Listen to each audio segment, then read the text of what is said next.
तो चुप कोना बसल छागे तो चुप कोना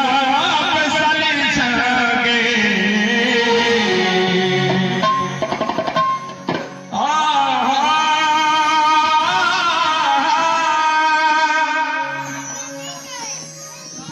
सबका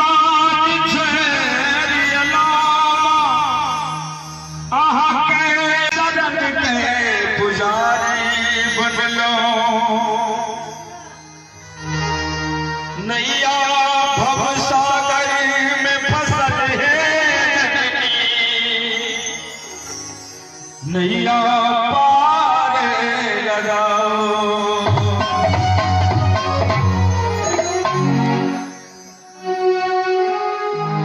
तो चुप कोना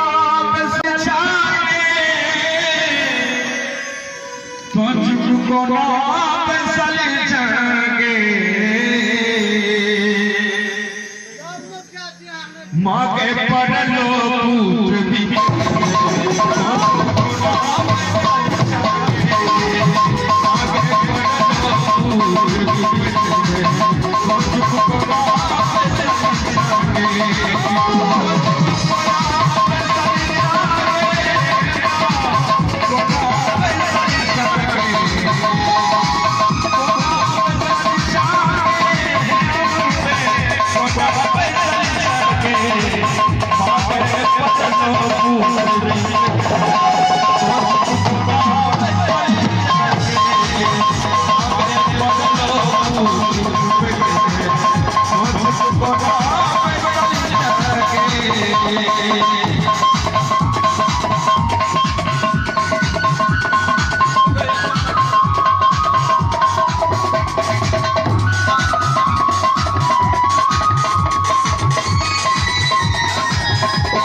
पुत्र भी सुना दियो के